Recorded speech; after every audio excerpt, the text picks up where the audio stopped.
Assalamualaikum teman-teman, apa kabarnya semua? Semoga teman-teman, ayah dan bunda dalam keadaan sehat dan dalam keadaan yang berbahagia selalu. Amin, amin ya rabbal alamin. Sebelum kita mulai pembelajaran hari ini, mari kita baca basmalah terlebih dahulu. Bismillahirrahmanirrahim. Rabbi zidni ilman warzuqni fahman. Ya Allah, tambahkanlah ilmuku dan pertinggilah kecerdasanku. Amin. Semoga pembelajaran hari ini pembelajaran yang bermanfaat untuk teman-teman. Amin, amin, amin. Kita masih pada tema 2 ya teman-teman, yaitu menyayangi tumbuhan dan hewan. Subtema 3, kami menyayangi tumbuhan.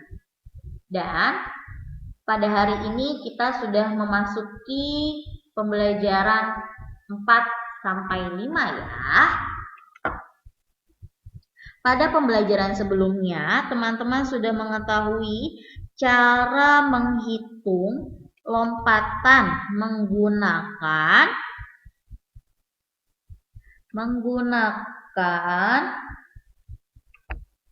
garis bilangan. Dan teman-teman sudah mengetahui kata tanya dan bagaimana membuat kalimat tanya, dan tidak lupa untuk memberikan tanda tanya pada akhir kalimat tanya. Nah, tujuan dari video hari ini yaitu melalui video pembelajaran, siswa dapat mengetahui cara merawat tanaman anggrek dengan tepat. Melalui kegiatan Ayo Telaah, siswa dapat mengetahui peran dan tugas anggota keluarga dengan tepat. Melalui video pembelajaran, siswa dapat mengetahui hak dan kewajiban serta tanggung jawab dalam menjalankan peran sebagai seorang siswa dengan tepat. Melalui kegiatan Ayo Rumuskan, siswa dapat memahami dan menyelesaikan soal cerita penjumlahan bilangan dengan menggunakan garis bilangan dengan tepat. Nah, mulai teman-teman. Perbedaan antara peran dan tugas. Kalian sudah tahu apa itu peran dan tugas? Jika belum, mari kita bahas sama-sama. Peran adalah keikutsertaan dalam suatu masalah atau suatu kegiatan. Contohnya, peran ayah dan bunda di rumah yaitu memiliki tanggung jawab dalam mengasuh dan mendidik teman-teman. Jadi, ketika teman-teman diberitahu dan diajak belajar oleh ayah dan bunda, berarti ayah dan bunda itu sudah menjalankan perannya sebagai ayah dan bunda di rumah. Selanjutnya, peran anak di rumah yaitu berbakti kepada orang tua, selalu menghormati orang tua, dan beribadah kepada Allah Subhanahu wa Ta'ala. Jadi teman-teman ini harus selalu menghormati dan selalu berbakti kepada orang tua, ya, dan juga harus menolong orang tua ketika orang tua teman-teman sedang membutuhkan bantuan teman-temannya, dan tidak lupa pula untuk selalu beribadah kepada Allah Subhanahu wa Ta'ala. Selanjutnya, tugas. Apa itu tugas? Tugas adalah masalah atau pekerjaan yang harus dilakukan secara individu ataupun kelompok. Contohnya, tugas ayah yaitu bekerja, bermain bersama anak-anak, dan mencukupi kebutuhan keluarga. Mengapa tugas utama ayah yaitu bekerja? Karena untuk mencukupi kebutuhan keluarga. Misalnya, kalian itu perlu makan. Jadi kalau teman-teman ini perlu makan, berarti harus ada makanan yang tersedia di rumah. Makanan itu dibelinya dengan apa ya teman-teman? Benar sekali, dengan uang. Jadi, kalau ayah dan bunda kalian tidak mempunyai uang, berarti teman-teman tidak bisa makan, ataupun teman-teman tidak bisa membeli sesuatu yang teman-teman inginkan. Jadi, ayah harus bekerja, ya, ataupun ayah dan bunda bekerja. Itu semuanya untuk teman-teman, untuk kebahagiaan teman-teman dan keluarga semuanya. Tugas anak yaitu mendoakan orang tua, belajar, dan membantu pekerjaan rumah. Jadi teman-teman ini harus beribadah kepada Allah, lalu mendoakan orang tuanya agar pekerjaan atau usaha yang dilakukan oleh ayah dan bunda itu dilancarkan oleh Allah Subhanahu wa taala dan mendapat keberkahan darinya. Amin. Ketika teman-teman ada waktu luang, teman-teman bisa membantu pekerjaan rumah seperti teman-teman menyapu halaman rumah atau menyapu lantai atau membersihkan jendela, ya. Selanjutnya, peran ayah. Yang pertama, ayah sebagai pemimpin keluarga. Kenapa sih ayah sebagai pemimpin keluarga? Karena ayah adalah sosok seorang yang sangat-sangat bisa diandalkan. Ayah ini bisa juga sebagai pelindung keluarga dan anak.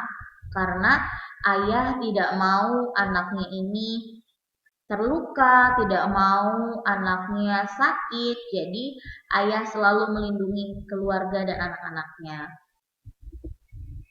Selanjutnya, ayah sebagai teladan dan contoh untuk anak-anaknya. Jadi ketika ayah kalian berkata yang baik, berkata dengan sopan, itu ayah kalian sedang mencontohkan perilaku yang baik dan sikap-sikap yang baik untuk anak-anaknya agar anak-anaknya menjadi anak-anak yang patuh, anak-anak yang disiplin dan yang bertutur kata yang baik.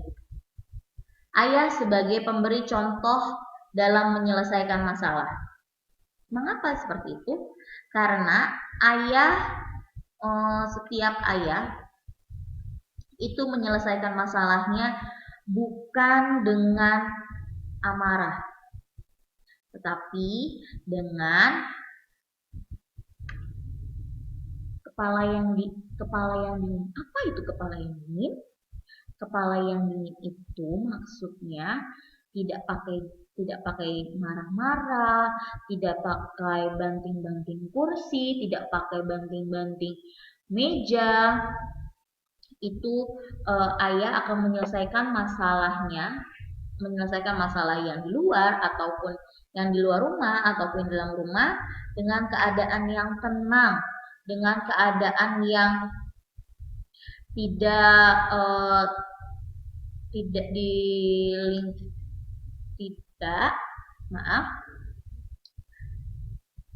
ada kata-kata kasar yang keluar dari perkataan ayah. Selanjutnya, tugas ayah penyedia segala kebutuhan keluarga. Kenapa penyedia segala kebutuhan keluarga? Karena tugas utama ayah yaitu bekerja. Pembimbing dalam keagamaan. Biasanya ayah akan lebih keras kepada anak-anaknya ketika anak-anaknya tidak mau diajak untuk sholat 5 waktu, untuk mengaji bersama, ataupun untuk berpuasa Ramadan. Karena tugasnya ayah adalah membimbing anak-anaknya dan seluruh keluarganya untuk menjalankan hal-hal yang baik yang sudah ditentukan atau dicontohkan oleh Rasulullah, oleh Nabi Muhammad SAW. Pemberi perhatian. Ayah akan senang sekali jika ayah bermain dengan teman-teman. Ayah ini perhatian sekali walaupun bermain dengan teman-temannya ini sangat cepat karena ayah sibuk dengan pekerjaannya di kantor atau usahanya di luar rumah. Ya, melatih kedisiplinan. Nah, contoh melatih kedisiplinan ini biasanya dari sholat 5 waktu. Sholat 5 waktunya itu tepat pada waktunya. Ketika selesai azan, langsung mendirikan sholat. Lalu bobok malamnya ini tidak sampai larut malam atau tengah malam ya. Biasanya ayah menerapkan kedisiplinannya itu tidurnya tidak boleh di atas jam 8 malam.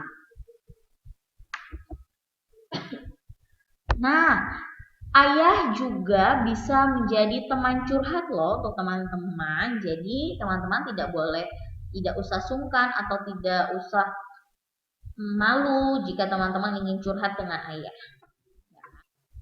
Selanjutnya, ini adalah peran ibu. Yang pertama, ibu sebagai seorang manajer keluarga. Yang kedua, ibu sebagai seorang pendidik. Jadi, ketika teman-teman sedang diajarkan oleh bunda kalian, nah itu ibu sudah menjalankan perannya sebagai seorang pendidik. Karena sekolah pertama untuk anak-anaknya itu adalah ibu, bukan TK ataupun PAUD. Ya. Selanjutnya, ibu sebagai perawat. Mengapa ibu disebut sebagai perawat? Karena ibu sangat senang untuk merawat anak-anaknya agar tumbuh dengan sehat, agar tumbuh dengan baik. Lalu jika anaknya sedang sakit, ibu selalu merawatnya agar lekas sembuh. Ya, selanjutnya tugas ibu. Ibu sebagai koki untuk keluarga. Jadi, ibu ini bisa memasak masakan yang teman-teman dan ayah teman-teman sukai. Lalu, ibu sebagai madrasah atau ibu sebagai sekolah pertama untuk anak-anaknya. Ibu sebagai superhero. Mengapa ibu sebagai superhero?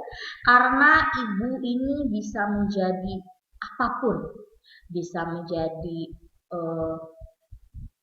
driver antar jemput teman-teman, lalu menjadi koki untuk teman-teman, lalu bisa menjaga teman-teman ketika teman-teman sakit, lalu ibu juga bisa menjadi teman curhat untuk teman-teman, teman shopping, teman bermain, dan masih banyak yang lainnya. Ibu sebagai sahabat sejati. Mengapa ibu disebut dengan sahabat sejati? Karena ibu ini tidak akan pernah mengkhianati anak-anaknya. Ibu tidak akan pernah melukai hati anak-anaknya. Karena ibu ini akan menjaga rahasia teman-teman dengan sangat baik. Selanjutnya,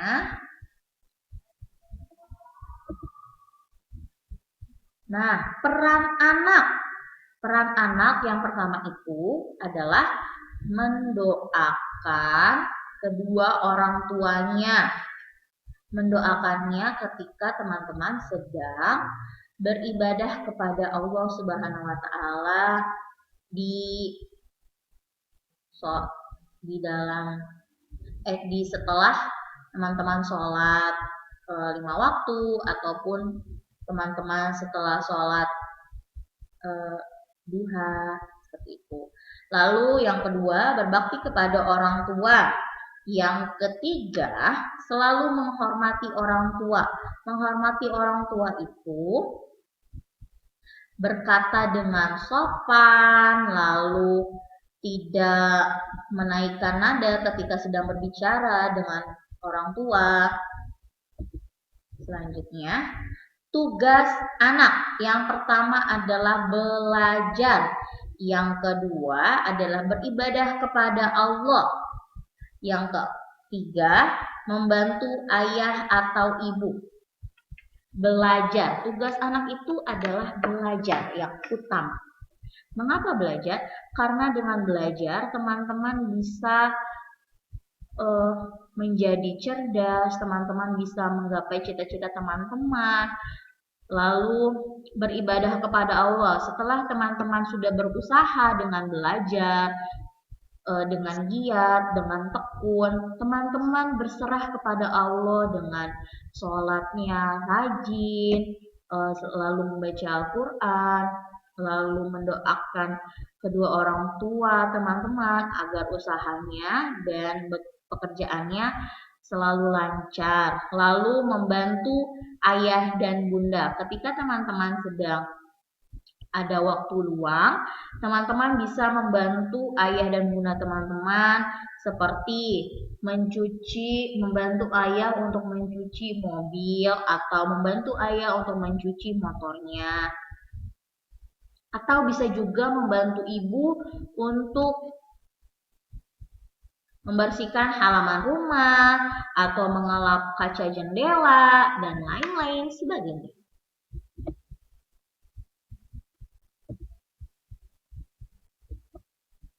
Nah, di sini ada skema peran dan tugas masing-masing anggota keluarga. Di sini ada yang pertama ayah. Ayah berperan sebagai kepala keluarga. Tugas utamanya bekerja untuk memenuhi kebutuhan keluarga. Yang kedua, ibu berperan sebagai seorang manajer keluarga. Tugas utamanya yaitu mengatur dan mendidik anak-anaknya. Di sini ada tugas kakak dan adik. Yang pertama, kakak berperan sebagai anak, pemberi contoh yang baik untuk adik-adiknya. Tugasnya yaitu belajar, menghormati, dan patuh kepada orang tua. Adik berperan sebagai anak, tugasnya yaitu belajar, menghormati, dan patuh kepada orang tua dan kakak.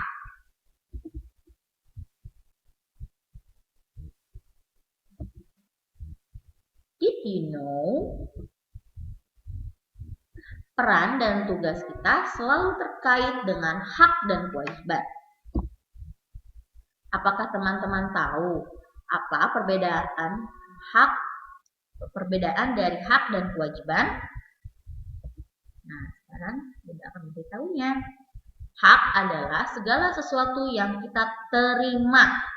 Kewajiban adalah segala sesuatu yang harus kita lakukan dan akan mendapatkan sanksi jika tidak kita lakukan. Nah, hak adalah segala sesuatu yang kita terima. Hak teman-teman sebagai seorang murid adalah mendapatkan pendidikan atau penjelasan dari para guru-guru yang ada di sekolah. Nah, kewajiban teman-teman adalah melakukan atau melaksanakan tugas-tugas yang sudah diberikan oleh guru atau bunda guru atau pak guru di sekolah dan mengumpulkannya dengan tepat waktu. Did you know? Dalam melaksanakan peran, diperlukan sikap bertanggung jawab. Apa itu sikap bertanggung jawab? Sikap bertanggung jawab adalah menanggung perbuatan yang dilakukan manusia berdasarkan kewajiban dan hati nurani. Peran setiap orang itu berbeda-beda. Contohnya, ayah sebagai pemimpin keluarga dan bertanggung jawab melindungi keluarganya. Lalu yang kedua, pemimpin daerah bertanggung jawab atas daerah yang dipimpinnya. Yang ketiga, pemimpin negara atau presiden bertanggung jawab atas negara yang dipimpinnya. Jadi, setiap orang itu mempunyai peran atau tanggung jawab yang berbeda-beda.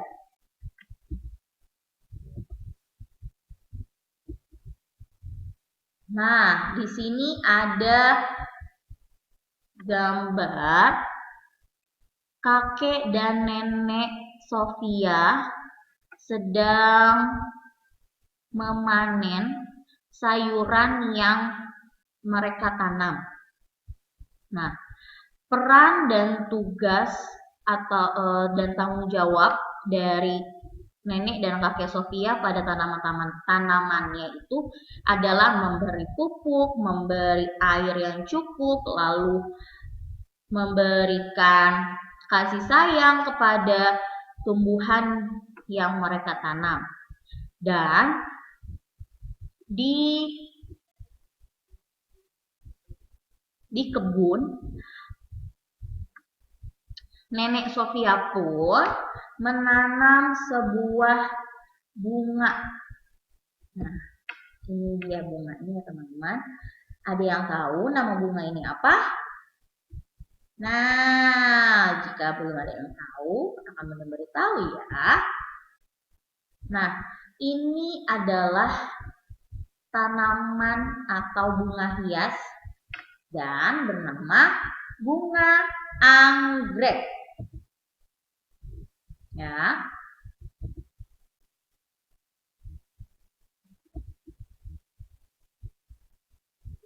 Nah, namaku bunga anggrek.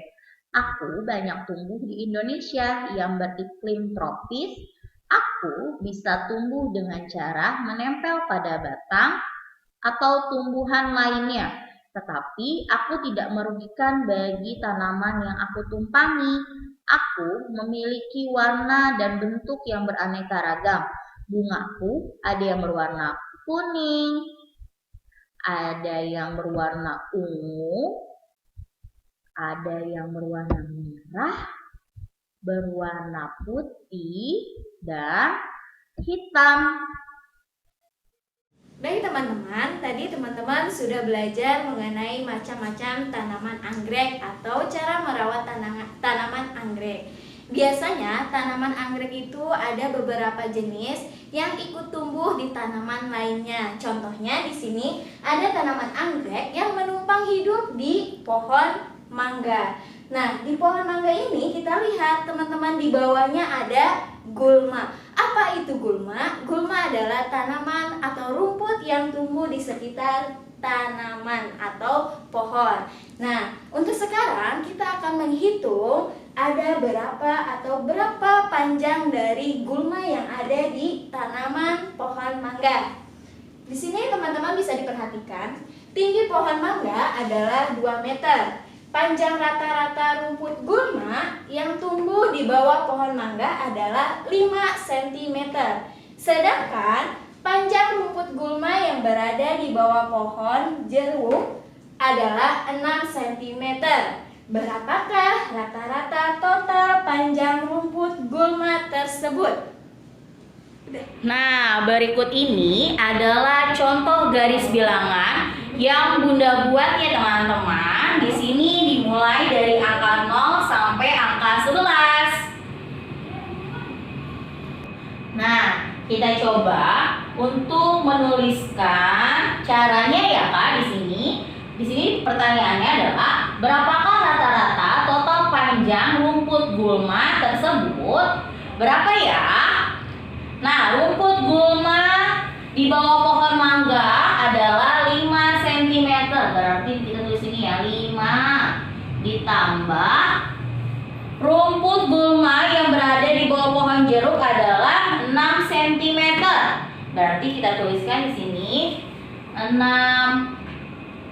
sama dengan berapa? 5 ditambah 6 sama dengan berapa ya teman-teman?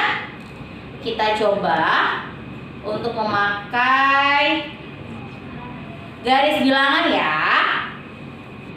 Oke Kak, sekarang kita mulai ya untuk menghitung garis bilangannya ya.